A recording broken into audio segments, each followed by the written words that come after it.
Hey, it's Mike here, and today we're going to be taking a look at a video called My Biggest Mistake Was Following This Financial Advice from a channel called Vincent Chan. Now, this video has been really popular so far. It was just published about 20 hours ago. I'm really interested in learning about things that you shouldn't be doing as far as finances go. Right now, the stock market is going pretty crazy. There's things where there are banks failing. Who knows where to put your money? Should you put it in crypto? Should you put it in your bank account? Should you maybe put it in your pillowcase? I don't know. But anyways, I'm going to go ahead and give this guy a like here. If you guys can like my video as well, it really helps out with my YouTube channel and I appreciate it. And if you're not subscribed already, hit that subscribe button and bell notification. Let's jump into it. Worst decision of my life, a terrible mistake. I regret listening to this financial advice, and chances are you've been following it too. So I'm breaking down 5 popular financial advice that I wish I stopped listening to years ago. So to tell you the first financial advice to ignore, I'm gonna tell you how to make the perfect sandwich. So to make the perfect sandwich, you need to start with all the right ingredients. Bread, got some tomatoes. I like how he's recording from inside his refrigerator. That must have been kind of fun. Dang, we're out of cheese. And the ingredients need to be just right. Sometimes we can be so focused on the end result, the sandwich, that we don't actually look at how we're getting there. Like when I was younger, I did anything I could to try to make some cash. I'd work at the library, at the supermarket, I'd sell my photography services, anything. I did pretty much anything I could too. Jobs that I did, I worked at Burger King as a cashier. I worked in a graveyard, and a gravestone actually fell on my leg. That was kind of fun. And I worked at Home Depot, worked at Olive Garden, Outback Steakhouse, was a dishwasher, painter, waiter. I did pretty much everything I could in order to make some extra money.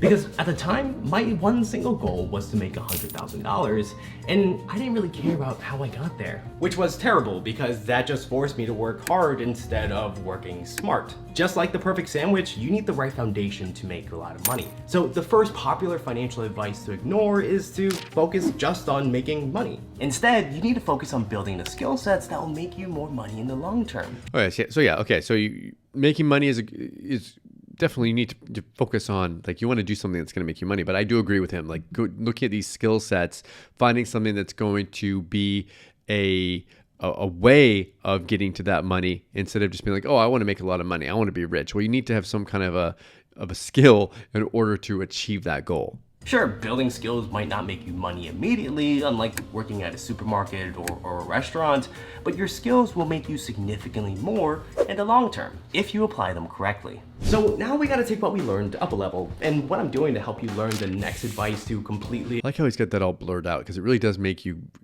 like really curious about what's next. Ignore is drive to the grocery store to get some cheese. Check this out. He put some decent effort into his videos. I like it. Damn, that place looks nice. So I live in New York, which means that rent is way too high. And if there's one thing that I learned throughout my entire life, it's that one of the fastest ways to build wealth is through owning a home and real estate. Because why spend $2,000 on rent when you could spend $2,000 to pay off your house's mortgage? So I got distracted from my grocery store run and started looking around for a house. And they all look super expensive. It's overwhelming, but I kept reminding myself of all the benefits of homeownership. Where is he in New York? He must be in, is this Brooklyn or somewhere? This is not near the city center. Tax deductions, a stable investment, and owning my own thing. As I'm thinking, I'm starting to have some second doubts, which can all be boiled down to one thing. To start off, paying for a basic need like putting a roof over your head is never a waste of money. It's a basic necessity. And look, I'm never gonna tell you to never invest in real estate. If you're in a place to make that move, then go for it. But the popular financial advice that renting is always a waste of money is wrong. Here's why. One, you've got to pay close attention to the total cost. Like, look at the interest rate situation right now in the looming recession. These kind of things can push your monthly installments to new levels that you simply can't afford. Add insurance expenses, upgrades, and maintenance into this equation, and boy, it gets pricey. A lot of people go and buy a house and they think that the only payment they need to make is their mortgage, and they forget the fact that they're going to need to pay, just like their roof is going to break, their basement's going to flood, all these different things are going to come up. You need to be really careful about that, especially right now if you're considering buying a house. And you might not be in a financial position to afford this entire thing. And on the other side, these are just a few things that renters don't have to deal with. And two, when you buy a house, you need to think about how long you're actually gonna live there. Yes, you can buy it and sell it later and hope for a profit, But there are so many one-off costs like repairs, broker fees, etc. that selling your property after a very short period might not be worth the effort. There are great calculators, by the way, online. If you search for rent versus buying, there's one by like the New York Times, and you can actually put into all the different factors, all the different variables that would tell you like how long you're going to stay there, what the expected increase in rent is going to be, the increase in the value of the property. It's kind of a neat tool. It can help you to make that decision. If you don't plan on staying in one place for a relatively long time, then buying might not be the best option. And finally, there are a lot of unexpected things, like significantly higher financial responsibility and greater risk that can happen when you buy a house. And if you're not in a stable place in life, all of this added stress and responsibility might be too much to handle. So to tell you the next financial advice to ignore, I'm gonna attempt to read your mind. Seriously. In a second, I'm gonna play 2 short clips. And then after you watch them, I'm gonna guess which one you think I would support. And then I'm gonna explain how I knew that, which will reveal this terrible financial advice that you need to He ignore. does a good job. Look, I like his various places that he's recording from. Look, he's in his backseat of his car. He's got his camera in the middle there on the armrest. Just interesting ways of recording. Hi.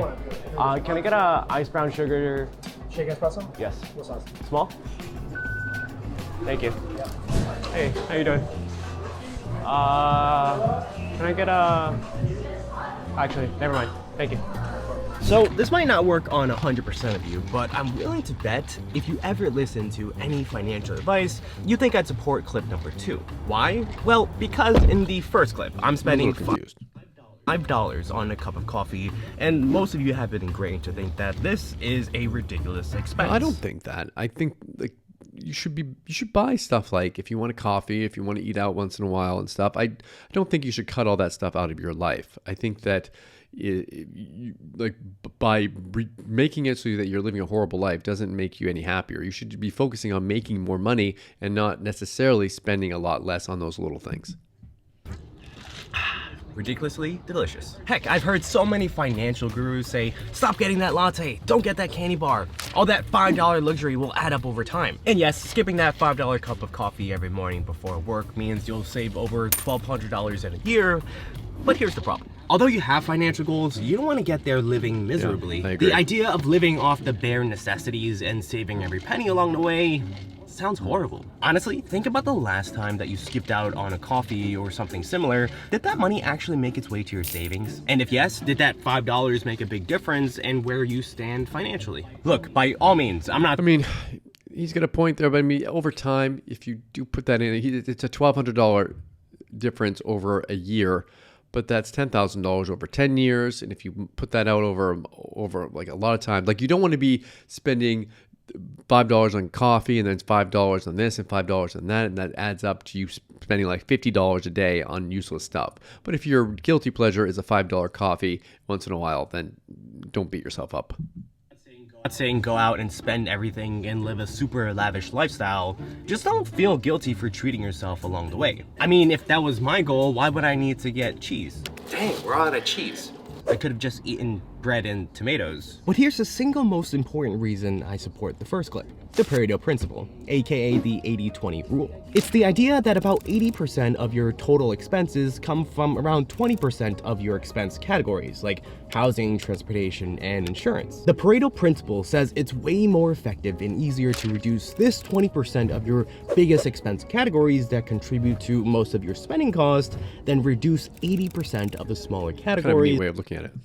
Like coffee. If your total expenses for the month is $6,000, 80% or $4,800 of the expenses is coming from 20% of the categories. And the remaining 20% or $1,200 of the expenses is coming from 80% of the categories. So let's say you need to save $600 somewhere. It would be much easier to save the $600 from the $4,800 expenses rather than the $1,200 expenses. So ask yourself, for housing, can you refinance your mortgage or move to a cheaper place? For transportation, can you trade in for a more affordable car? For insurance, can you compare rates and switch to something that costs less? All these changes will save you a lot more than that $5 coffee. I like that way of looking at it. That could definitely change someone's outlook on this.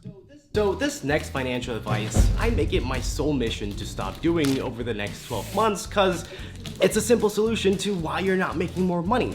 But first, we gotta make the sandwich. So everyone that's trying to make more money has this one very big problem. And I think the best way to describe it is by watching this. What are you?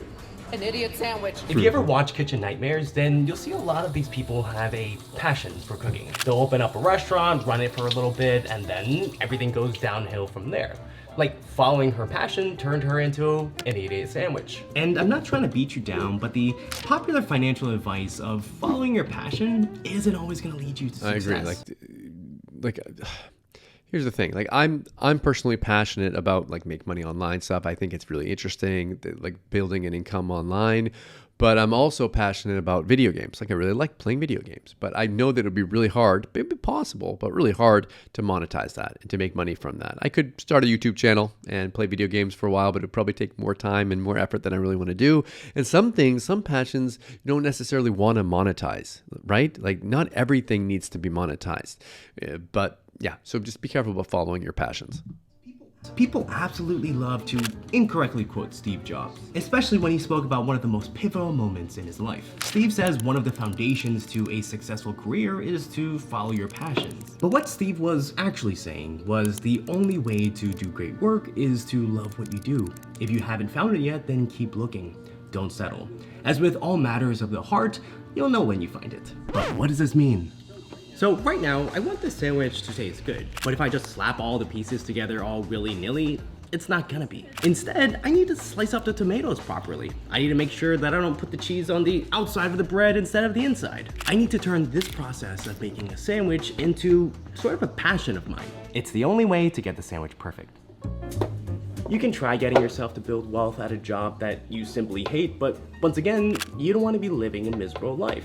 Otherwise, what's the point? You'll find yourself super drained after each day, unmotivated, and potentially depressed. So learn to enjoy what you do. Like when I was Learn to enjoy what you do. That might be kind of hard if you hate your job with a passion. Like, I used to teach English and I hated it. And if someone told me to learn to enjoy it, I would have said, you know where to shove it. Like, I didn't like doing it at all. So maybe either if you can't learn to enjoy what you do, then you need to find something else to do.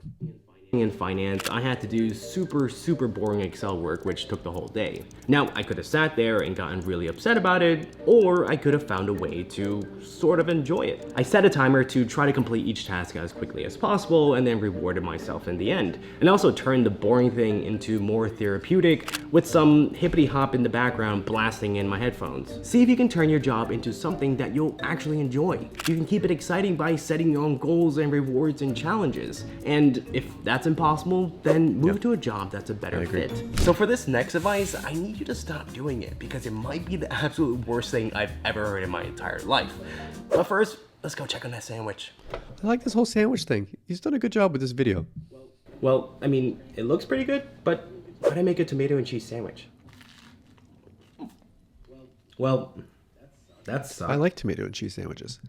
I just wasted about 2 hours of my life going to the store, grabbing the cheese, building my sandwich, cooking it, and after all that effort, it tastes like this? Why did I put myself through this? The reason is I tried to save a few bucks by making the sandwich myself, when I could have very easily just popped my phone out and ordered a sandwich. And that sandwich would have tasted a lot better and saved me a lot of time. You see, the very popular financial advice to just do it to save yourself money can be terrible, because there are two ways this could have played out if you just ordered a sandwich instead of making one. One, you could have worked on your side hustle during that time, which made you a lot more money than the actual cost of just buying a sandwich. Or two, you could have just sat back and relaxed for a change. Whether it's fixing the sink, mowing the lawn, or doing an oil change, time equals I also money. think about that. Like sometimes, even with my business, I'm like, oh, I could do this myself. I could do, like, why am I paying someone else to do it? But that time that I save by paying someone else to do a task or like to make a sandwich or whatever is something that you can use to make more money in your business or just like you said, to relax. So I 100% agree with him. And the do-it-yourself method might not be the best use of your precious time. The reality is that paying people to do these time-consuming jobs is a smart way to save time, to minimize distractions, and to make more money. So what do you guys think? Do you agree with everything that he said here? Is there anything that you've personally been doing that you want to share with us in the comments below? Please let us know. I'm really interested in hearing from you all.